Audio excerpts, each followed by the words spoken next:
कहने में शर्म आती है, लेकिन अगर आपको पता लग जाए तो आपका ये कर्तव्य है, आपका ये धर्म है कि हम अपने भाई को फिर से अपने पांव पे खड़ा होने के लिए प्रोत्साहित करें, फिर से कहें कि परवाह मत कर, आगे बढ़, हम तेरे साथ। बाकी तो हमने सबको पछाड़ दिया इस देश में, चाहे खेती की बात हो, आंदोलन हुआ खेती का, किसान का, और बड़े बड़े सत्तासीन जो लोग थे वो कहने लगे 10 दिन में उठ जाएंगे, चले जाएंगे, थक जाएंगे। 13 महीने चला और कहने वाले ये कहते थे ये तो पंजाब के और हरियाणा के हैं सिर्फ, और जाट ही हैं, इनसे हम कोई घबराते नहीं है, जल्दी उठेंगे। और 13 महीने बाद वही सरकार, वही कानून बनाने वाले, उनको इस बात का एहसास हुआ कि अगर ये जाट हैं तो ये इनका तो उठने का सवाल ही नहीं, जब 13 महीने के 13 साल बिठाए रखो। और क्यों है? क्योंकि इस देश का पेट भरा है हमने। यही पंजाब, हरियाणा और पाकिस्तान का पंजाब, अगर ये 3 राज्य और पश्चिमी उत्तर प्रदेश, जहां से हमारे बाल्यान भाई आते हैं, ये इस देश के खाद्यान्न के भंडार में एक समय तो 74% योगदान इस देश की जो खाद्यान्न के भंडार थे वो भरते थे। और मेहनतकश किसान मेहनत करता है तो वो इस देश का अन्नदाता कहलाता है। लेकिन उस किसान को इस बात का डर लगने लगा कि मेरे को अन्नदाता तो बना दिया, लेकिन मेरे को भूखे मारने की तैयारी है, हो सकता है मेरी जमीन भी चली जाए। ये एक कारण था जिससे कि सारा किसान वर्ग इस देश का दिल्ली के उस किसान आंदोलन के साथ जुड़ा। और इसीलिए जुड़ा कि हमारा कारोबार, हमें और बात आती नहीं थी, खेती करनी आती या देश की सीमाओं की रक्षा करनी हो तो हम फौज में जाते। और यही नहीं कि इस देश में जब खेलों में मेडल का अकाल पड़ता, अकाल तो खेती में भी पड़ता है, लेकिन जब खेलों में अकाल पड़ता तो हमारे ही खेत में मेहनत करने वाली हमारी बहनें और हमारे भाई इस देश को, चाहे सोने का तगमा हो, चाहे चांदी का हो, चाहे कांसे का हो, इस देश की छाती पे अगर इन तगमों को सजाने का काम किया तो हमारी बहादुर कौम ने किया। जब इतना कुछ हम कर रहे हैं,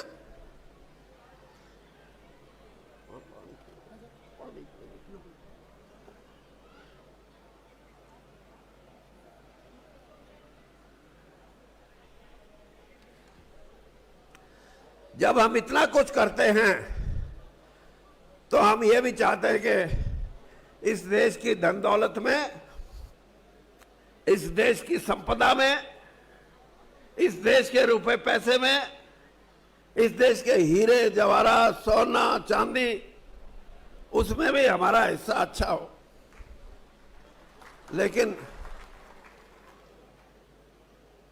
खेती के माध्यम से तो कोई देना नहीं चाहता हमारे को। एमएसपी पे ही झगड़ा है। फौज में चले जाओ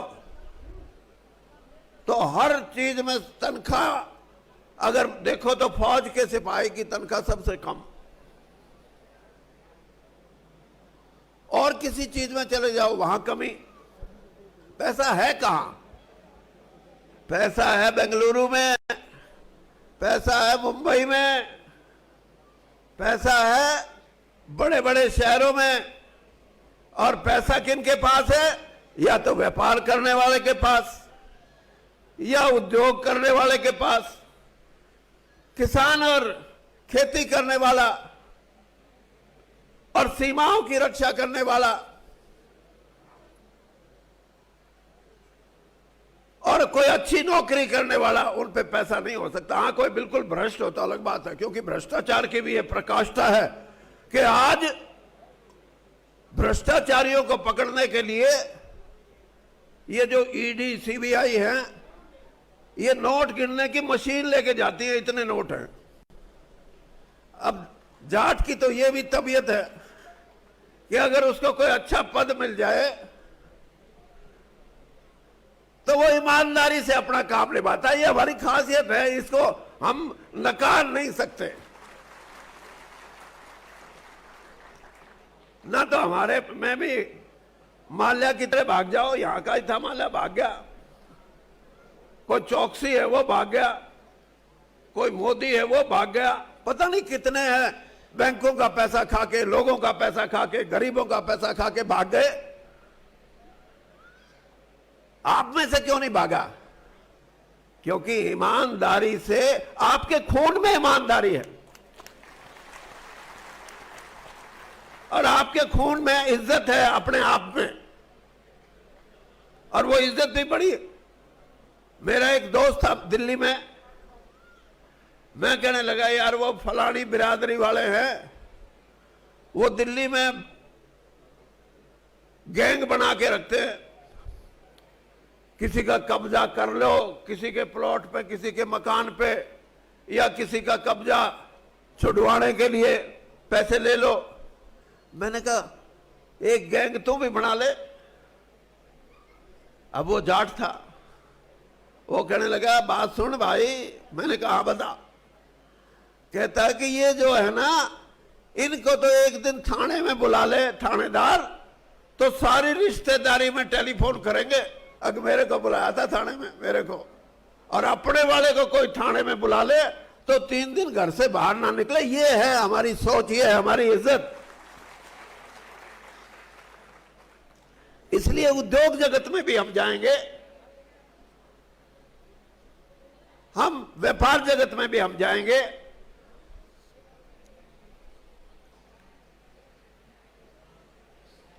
और राजनीति में भी जाएंगे, तो कहीं ना कहीं ईमानदारी हमारे बीच में से टपकेगी।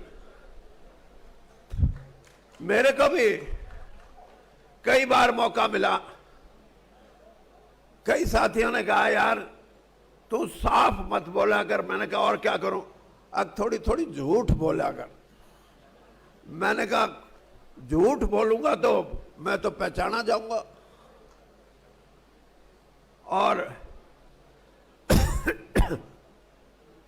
राजीव गांधी जी से मेरे अच्छे ताल्लुकात थे। एक दिन मैंने उनको भी कहा, मैंने कहा जी आप तो सच्चाई से बात करते हो, लेकिन आपके पास भी आते होंगे और कहते होंगे थोड़ी थोड़ी झूठ बोलने लग जाओ। तो मैंने कहा आप गोरे ज्यादा हो, लाल हो, और जिस दिन झूठ बोल दिया आपके कान भी लाल हो जाएंगे और आपके गाल भी लाल हो जाएंगे, अगला देख लेगा तो झूठ बोल रहा है। तो मैंने कहा ये इसलिए जरूरी है कि इस देश के अंदर इस बड़ी बीमारी से जिससे देश जूझ रहा है, इससे भी मुकाबला करने की बात आएगी तो हम करेंगे, आप करेंगे।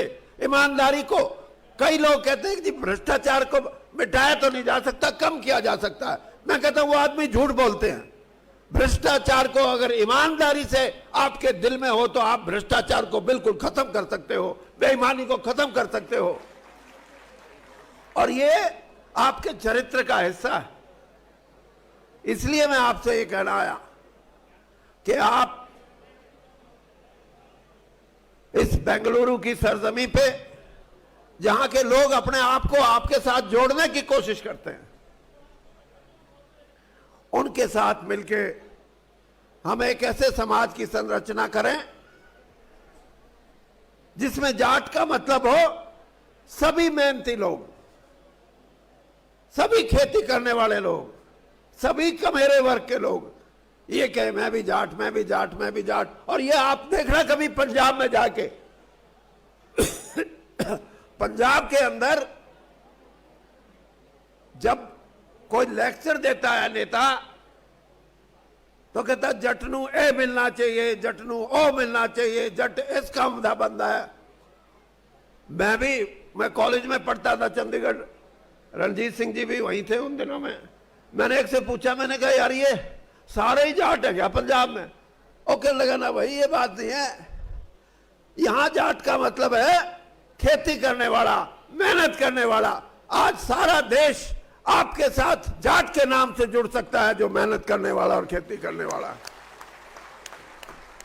और हम इस जिम्मेदारी को समझते हैं और इसी जिम्मेदारी के साथ ये जो दो हमारे भाई हैं, इनको मैं क्या कहूं, मेरे पास शब्द नहीं है, लेकिन कोई भी समय होता है। इन्होंने समय को पहचानते हुए एक नारा दिया है समाज को जगाने का, बस इतना और जगा दो कि हम सिर्फ खेती नहीं, सिर्फ नौकरियां ही नहीं, इस व्यापार जगत में भी आए।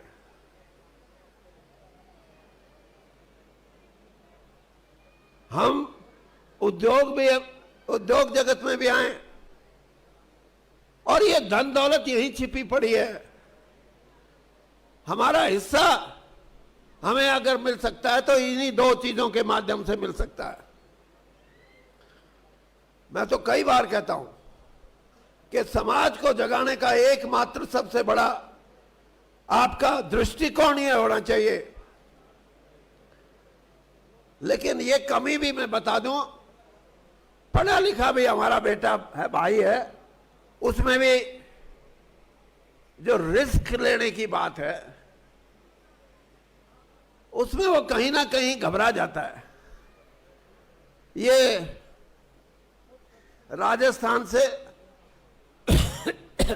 जितने भी व्यापारी लोग 150-200 साल पहले, कोई आसाम में, कोई मदुरई में और कोई उड़ीसा में, कोई बंबई में ये जा गए हैं, ये कौन से पैसे जेब में लेके गए थे? आज सब करोड़पति है, अरबापति आदमी है। हमारा आदमी ये सोचता है कि कहीं मेरी जमीन ना बिक जाए, टोटा ना पड़ जाए, व्यापार में धोखा ना खा जाऊं।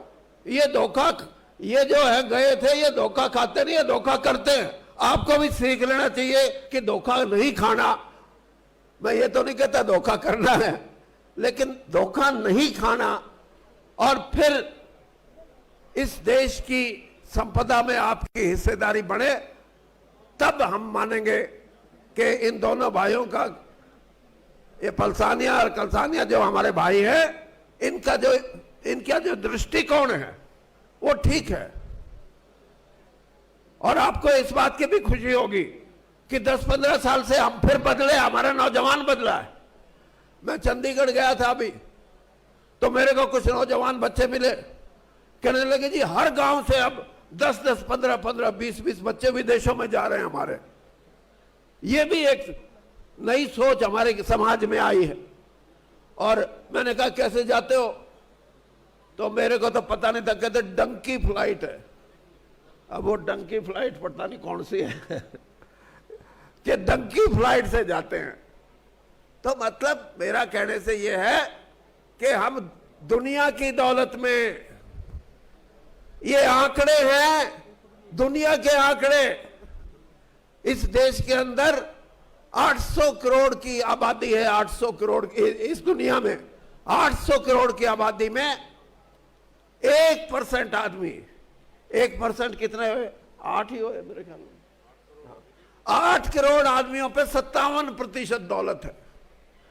उसमें आप में से कोई नहीं, यहां बैठे यहां भी नहीं है कोई। जिस तरह दौलत का बंटवारा और जिस तरह का आर्थिक व्यवस्था, इकोनॉमिक्स जिसको हम कहते हैं, कई बार तो मुझे उस इकोनॉमिक्स पे भी शक होता है।